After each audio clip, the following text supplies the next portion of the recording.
Na graça e paz do Senhor Jesus Cristo, que nos abençoa, que nos proteja de todo mal.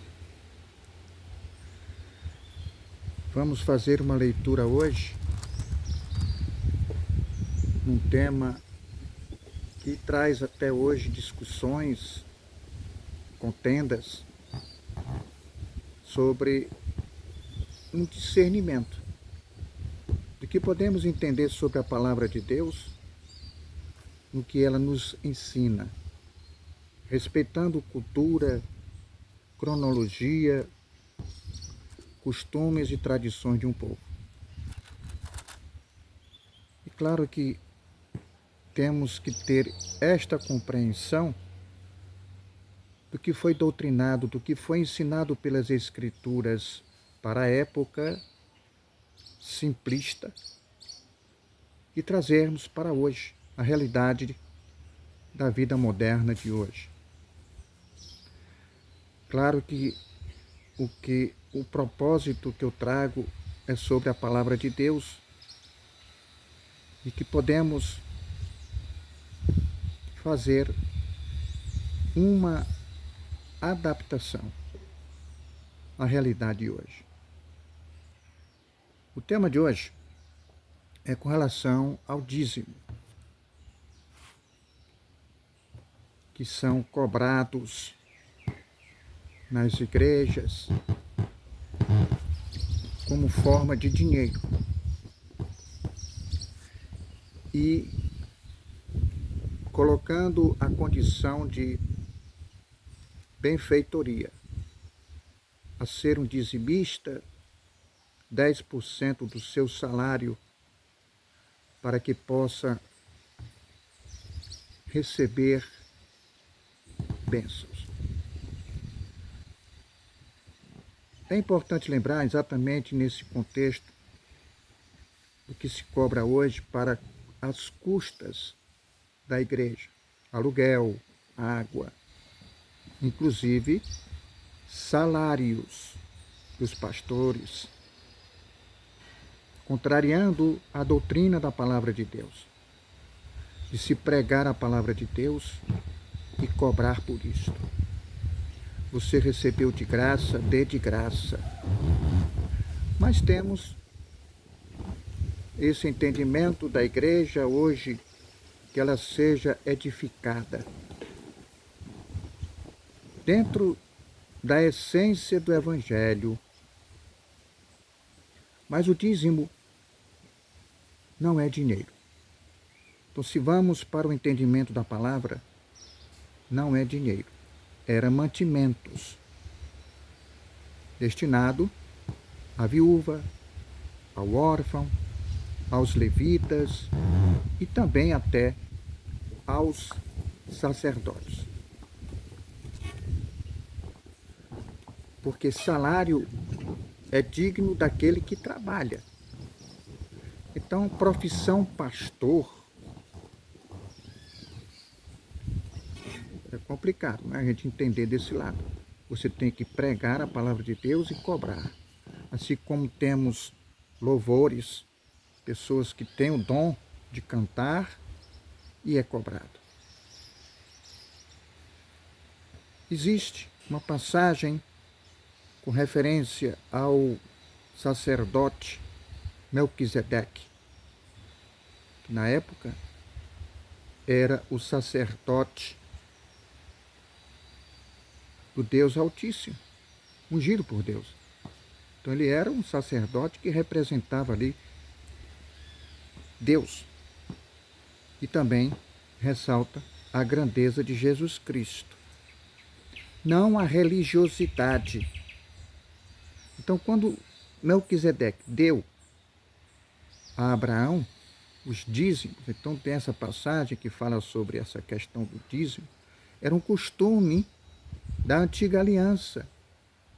A guerra, aquele que perdeu, né, se tirava ali todos os bens, né, sobre esse costume, o espólio de guerra. E como na época Abraão recebeu dízimo como forma de costume, da antiga aliança. Como não tinha ainda os levitas, Abraão foi ali o representante. Vamos aqui em Gênesis, para que a gente faça aqui o contexto que eu falei sobre o sacerdote Melquisedeque. Gênesis 14, versículo 18. Melquisedeque abençoou Abraão. Melquisedeque, rei de Salém, trouxe pão e vinho, era sacerdote do Deus Altíssimo. Abençoou ele a Abraão e disse: Bendito seja Abraão pelo Deus Altíssimo, que possui os céus e a terra. E bendito seja o Deus Altíssimo, que entregou os teus adversários nas tuas mãos. E de tudo lhe deu a Abraão o dízimo. Então, um costume da época de dar empórios de guerra. Então, um costume. Vamos aqui em Números. Passeio. Números, no capítulo 18, versículo 21 a 32.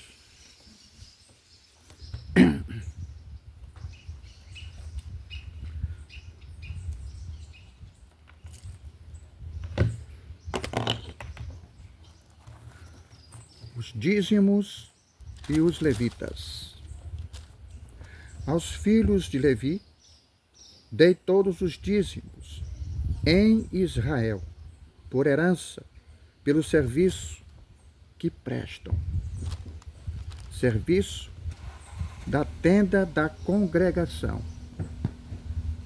E nunca mais os filhos de Israel se chegarão à tenda da congregação, para que não levem sobre si o pecado e morram. Mas os levitas farão o serviço da tenda da congregação e responderão por suas faltas. Estatuto perpétuo é este para todas as gerações. E não terão eles nenhuma herança no meio dos filhos de Israel. Então aqui já se entende que o dízimo é para os filhos de Israel, os levitas também, que não herdavam, não tinham esse direito de herança. Porque os dízimos dos filhos de Israel, que apresentam ao Senhor em oferta, dei-os por herança aos levitas, porquanto eu lhe disse: no meio dos filhos de Israel nenhuma herança tereis. Disse o Senhor a Moisés. Também falarás aos levitas e lhes dirás: quando receberdes os dízimos da parte dos filhos de Israel, que vos dei por vossa herança, deles apresentareis uma oferta ao Senhor, o dízimo dos dízimos. Então, além de ter o dízimo, ainda tinha o dízimo dentro deste mesmo dízimo. Atribuir-se-vos-á a vossa oferta como se fosse cereal da eira e plenitude lagar. Assim também apresentareis ao Senhor uma oferta de todos os vossos dízimos que receberdes dos filhos de Israel, e deles dareis a oferta ao Senhor a Arão, o sacerdote. De todas as vossas dádivas apresentareis toda a oferta do Senhor, do melhor delas, parte que lhe é sagrada. Então, estendi um pouco aqui essa leitura, a mostrar que o dízimo dos filhos de Israel. Vamos aqui para 1 Samuel.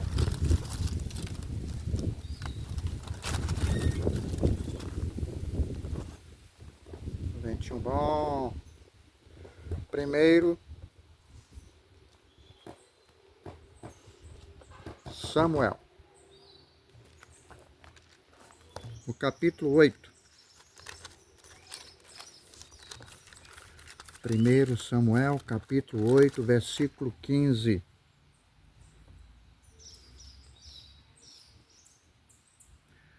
As vossas sementeiras e as vossas vinhas dizimará para dar aos seus oficiais e aos seus servidores. Versículo 17. Dizimará o vosso rebanho, e vós lhe sereis por servos. Então veja que o dízimo é para manter os que prestavam serviços à igreja, como os levitas, os sacerdotes. Vamos aqui em Mateus, no capítulo 23. 23, versículo 23.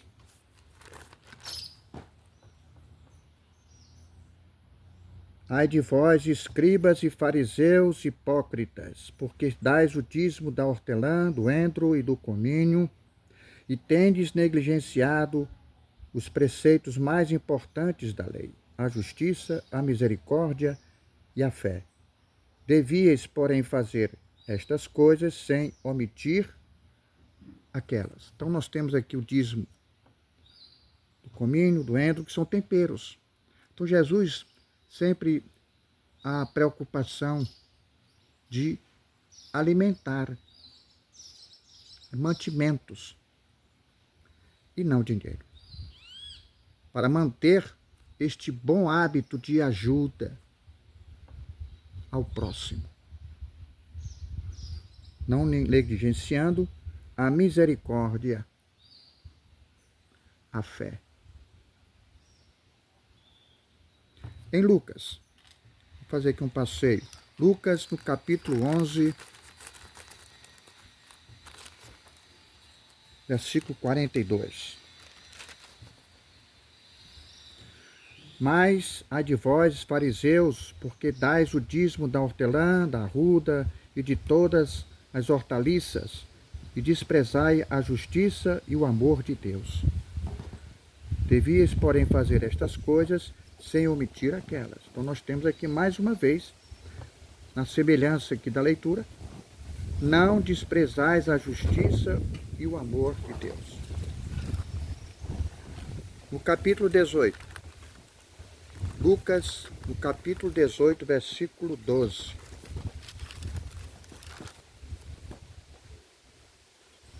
Jejuo 2 vezes por semana e dou o dízimo de tudo que ganho. Quanto ganho. Aqui com relação àquela oração do fariseu e do publicano na igreja, em que eles fizeram as orações, um foi justificado e o outro não foi. Aquele que se exaltou, né, e se comparou até com o publicano, ele se exaltou, não foi justificado. Quem se exalta será humilhado, quem se humilha será exaltado. Então ele fala até aqui, inclusive, de ser dizimista, como se justificasse ali, então, na sua condição de fazer para a salvação. Então, a salvação é pela fé, não pelo que ele faz. E estes costumes e tradições que Jesus Cristo sempre trazia como repugnância a esses costumes, para que assim colocasse na condição de receber bênçãos ou salvação. Vamos aqui para Malaquias, né? Malaquias, que inclusive aqui é muito usado nas igrejas como justificativa de que deverá ser um dizimista. Malaquias, capítulo 3, versículo 10. Trazei todos os dízimos à casa do tesouro, para que haja mantimento na minha casa. E provai-me nisto, diz o Senhor dos Exércitos, se eu não vos abrir as janelas do céu e não derramar sobre vós bênção sem medida. Mantimentos que seriam levados para a casa do tesouro, que era uma parte da igreja ali que se guardava os mantimentos. Agora vamos aqui um detalhe. Versículo 10. Provai-me nisto, diz o Senhor, se eu não vos abrir as janelas do céu. Aqui eles falam como se fosse uma referência às bênçãos. Não é. Aqui, janelas do céu é chuva. Janelas do céu dará chuva para que se possa reproduzir mais ainda na lavoura e não derramar sobre vós bênçãos sem medida, que é exatamente, se chover, muitas bênçãos de produção. Então eles jogam nessa interpretação de que você tem que ser um dizimista para receber bênçãos. Então aqui se faz uma referência à janela do céu, é chuva. E assim, claro, vai receber bênçãos de fartura. Amém? Como também associa o devorador. O devorador são os gafanhotos que possam devorar a lavoura. Então, esse entendimento que possamos ter cuidado. Em Malaquias, no capítulo 4, versículo 4, lembrai-vos da lei de Moisés, meu servo, a qual lhe prescrevi em Horebe para todo o Israel. Então, todos esses entendimentos de obrigações é para o povo de Israel. Estatutos e juízos. Então, veja bem. Meu servo, qual prescrevi em Horebe para todo Israel, a saber, estatutos e juízos. Então, pela lei de Moisés. Então, nós temos aqui esta obrigação de ser dizimista, é uma tradição judaica.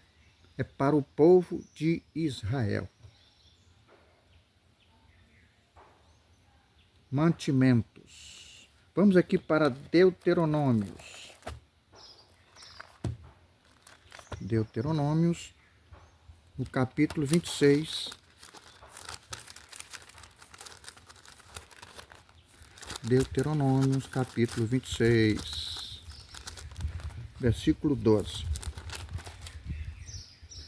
Quando acabares de separar todos os dízimos da tua messe no ano terceiro, ou seja, o que você plantava só poderia fazer essa colheita 3 anos depois, que é os dízimos. Então, os dará ao levita, ao estrangeiro, ao órfão, à viúva, para que comam dentro das tuas cidades e se fartem. Então, essa a intenção de ajudar a quem está passando por necessidade. A fome. Não a necessidade de bens, dinheiro, mantimento. Então, ressaltando que aqui se dá uma referência do dízimo a mantimentos. Não precisa, na verdade, de intermediários. Dê generosamente a quem precisa uma cesta básica de coração. Não precisa de intermediários. Em Deuteronômio, no capítulo 14, vamos aqui no passeio, continuar aqui, no capítulo 14, Deuteronômios 14, 22 a 26. Vamos lá. Certamente darás o dízimo de todo o fruto das tuas sementes, que ano após ano se recolher do campo, e perante o Senhor teu Deus, no lugar que escolher para ali fazer, habitar o seu nome, comerás os dízimos. Comerás os dízimos. Você come dinheiro? Comerás o dízimo do teu cereal, do teu vinho, do teu azeite e os primogênitos das tuas vacas, das tuas ovelhas, para que aprendas a temer o Senhor, teu Deus, todos os dias. Quando o caminho te for comprido demais, que os não possas levar, por estar longe de ti o lugar que o Senhor, teu Deus, escolher para ali pôr o seu nome, quando o Senhor, teu Deus, se tiver abençoado. Então vende-os e leva o dinheiro na tua mão e vai ao lugar que o Senhor, teu Deus, escolher. Esse dinheiro dá-lo-ás por tudo o que deseja a tua alma, por vacas, ovelhas, ou vinho, ou bebida forte, ou qualquer coisa que te pedir a tua alma. Come-o ali perante o Senhor teu Deus, e te alegrarás, tu e tua casa. Versículo 27. Porém não desampararás o levita que está dentro da tua cidade, pois não tem parte nem herança contigo. Então veja que aqui é exatamente isso. A realizar seus desejos, que tua alma e alegrar-se. É isso que hoje temos que fazer. Alegrar-vos, comer, beber, estar em alegria com a família, com as pessoas que você tem ali na mesa. Aí vai o sentido da ceia. Não esquecer daqueles que estão passando por necessidades. Espere aquele que está para vir. A ceia também é uma referência de solidariedade, hospitalidade. É isso que Jesus quer hoje, nesse entendimento de generosidade com os irmãos necessitados. Então veja que aqui é os desejos da alma. E alegrar-se ali com a família, comer e beber, e com aqueles que você não pode esquecer. Então, no sentido em que nós temos aqui o dízimo, para levarmos ao entendimento de hoje, claro que existe esse lado da realidade de custas para se fazer uma pregação em uma igreja. Não quero desfazer, de modo algum, o trabalho que a igreja hoje ela tem uma função muito importante. Agora, o que nós temos que ter consciência é que a palavra de Deus ela nos ensina e não podemos contrariar. É interessante que há resgate das pessoas que estão ali numa situação difícil. A igreja acolhe, ajuda. Existe esse trabalho social nas comunidades. O que seria interessante é que se prestasse conta desse dinheiro que está sendo recolhido, de maneira transparente. E não o que nós temos hoje, a se aproveitar desse montante aos benefícios de alguns líderes religiosos, com luxo, enquanto fica lá o obreiro lavando a igreja e o pastor ali ganhando aquela que não se deve a considerar que ali seja uma profissão, uma empresa, que realmente levamos em conta que hoje a igreja que tem placa CNPJ, fundada por homens. Então estejamos na luz, na verdade do Evangelho. O que ela doutrina para Deus, para nós, o que Ele nos ensina. Dentro de um aspecto doutrinário de uma vida cristã, honestidade, dignidade com o irmão, amar a Deus e amar ao próximo, o amor que nos faz cumprir a lei de Deus hoje. Não precisamos de intermediários. Então, na graça e paz do Senhor Jesus Cristo, que nos abençoe.